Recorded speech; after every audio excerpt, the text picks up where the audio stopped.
The number of foreigners in Singapore is not the problem. The pace at which foreigners are entering Singapore is also not the problem. The problem is something else. The problem is that Singapore does not take, at the moment, a universal human rights approach. By this I mean an approach which guarantees basic labour rights and standards, which mean that all workers can secure a decent life. So the problem is really in the legal, political and social structures of how work is valued, our labour laws and practices and the limitations of our labour movement. There's a story that we hear again and again that's supposed to show the problem with the employment situation in Singapore. And the story is this.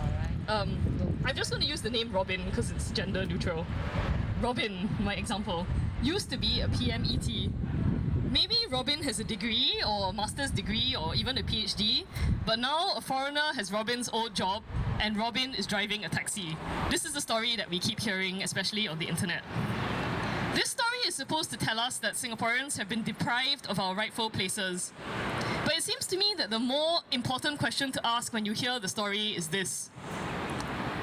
Why is driving a taxi seen as a kind of shorthand for struggling financially? Why is the notion of driving a taxi supposed to represent a loss of rightful status? The question I'm asking is related to the fundamental issue of how society is set up. Because driving a taxi is useful, honest, worthwhile work, which provides an important service to other members of society. We will always need taxi drivers in Singapore. So why is it that according to this story that people keep repeating, that driving a taxi does not come, according to this story, with the payment conditions and rights that we think necessary to secure ourselves decent lives? I think the question we should ask ourselves first and foremost is how can we ensure that every kind of work, no matter who does it, whether they are local or foreign, comes with what is necessary to secure a decent life. Because as a society, there must be lots of room for us to do things. There is a lot of room for us to do things differently from how we're doing it now. We could decide that everyone should have their needs met and structure employment protection and employment structures accordingly. We could change labour laws and social infrastructure so that everyone is taken care of no matter what you do. Because society does not only need PMETs, and a good quality of life should not only belong to PMETs. Society needs people to work at driving taxis, cleaning toilets, taking care of children, answering telephones, emptying hospital bedpans, fixing pipes, wiring lights, and laying bricks. All of these need workers, and all of these workers should be taken care of. Whoever you are, whatever your job, you should be able to eat enough nutritious food. You shouldn't have to worry about what happens if you fall ill. You should know that your performance will be given a fair evaluation at work, no matter what your race is, or whether you prefer to date men or women. You should have time and energy left over after work to have a social life and a family life. You should have access to culture and to hobbies. Your children should be able to go to a decent school and have a chance to realize their dreams. You should be able to put aside enough to retire in your later years. In short, whether you are a PMET or taxi driver, whether you are a domestic worker or CEO, no matter who you are, whether you are local or foreign, you should have rights. I work for Aware. Aware is a gender equality advocacy group. So we are strongly conscious of the need to rethink how society values and rewards work. Women's labour has traditionally been undervalued. The work that is associated with women or often performed by women is considered unimportant and undeserving of protection. This is part of why migrant domestic workers have such inadequate labour rights in Singapore. It's because the work that they do is thought to be not real work, and it's thought that it is low skill because it's seen as work that women naturally do and women should be doing for free. What people call women's work, household chores, childcare, elder care, other forms of caregiving, nursing for example, they all attend to basic human needs, but it doesn't really make a profit. So even though it's very valuable, society has not traditionally thought of this work as requiring the same level of compensation and recognition as other kinds of work. This is the mindset that needs to change. What we need is societal structures that acknowledge and ensure the dignity of all work and all workers, whether they are foreign or local, without discrimination. That's the problem. What's the solution? What does this mean? What does it mean to guarantee everybody the chance to secure a decent life, regardless of what kind of work they do? It means a minimum wage. It means protection against unfair dismissal. It means the freedom for all workers to join and participate in unions that can take part in effective collective bargaining over pay, safety standards, leave entitlements. It means anti-discrimination laws that require employers to treat all workers decently. It means egalitarian state policies that ensure genuine equal access to housing, healthcare, and education for everyone. That's, in my view, the solution. What is not the solution? Well, how will focusing on foreigners and immigration secure these things? My answer is that it won't.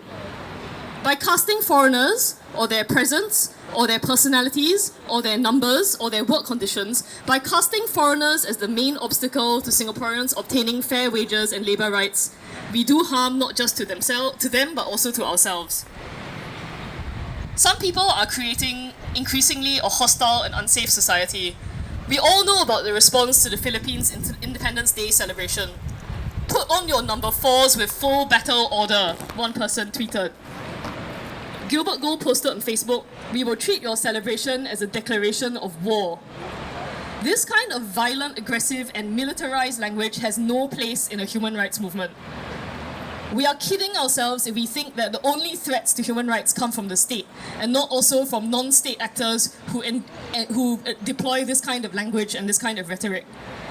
We should vocally oppose, if we believe in human rights, in universal human rights, you have to vocally oppose any politics that invokes this kind of threat.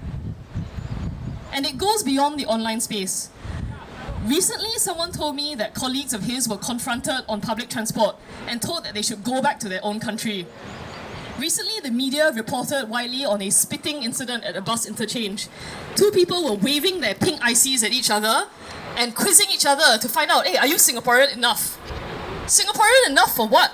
Since when do we have to be Singaporean enough, or even Singaporean at all, not to be spat on in public or not to be threatened in public? This kind of behavior only encourages other kinds of ugly profiling and policing. Because how do you start to decide when you meet someone to ask the question whether or not they are Singaporean enough?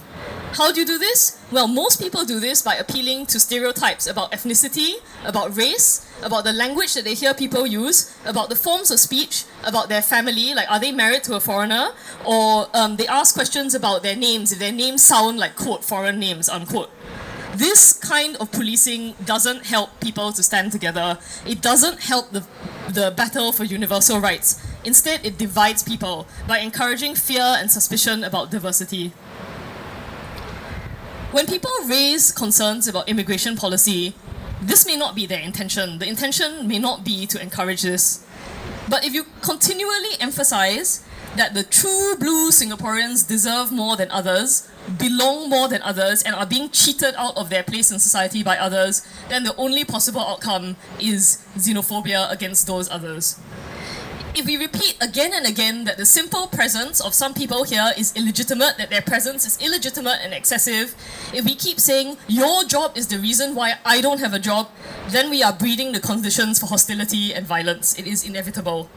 Because it doesn't matter what our intentions are when we say this, it matters what we communicate. And at the moment, too many of the messages are divisive ones. What we need to be looking out for is universal labour rights, and we won't achieve this by pointing the finger at foreigners. We should focus less on this question of who falls within the so-called deserving group of true blue Singaporeans. Instead, people should be uniting with an inclusive approach to call for universal rights, labour rights for everyone who does work, and recognition for all kinds of work and workers, local or foreign, because that's what everyone who is part of society deserves.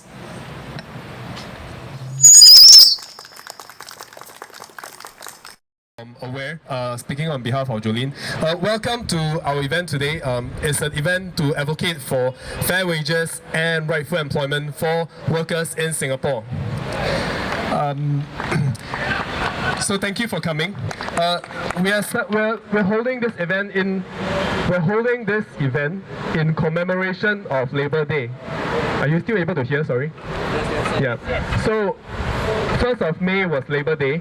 So today we are asking for Singaporeans and workers in Singapore to be treated fairly and to be treated with respect and to be treated morally.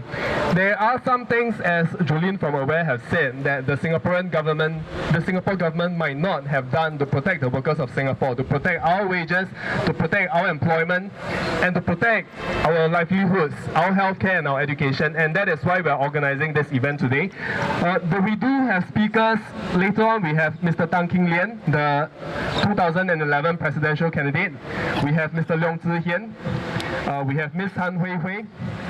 We also have Mr. Vincent Wager Singer, as well as me. So thank you.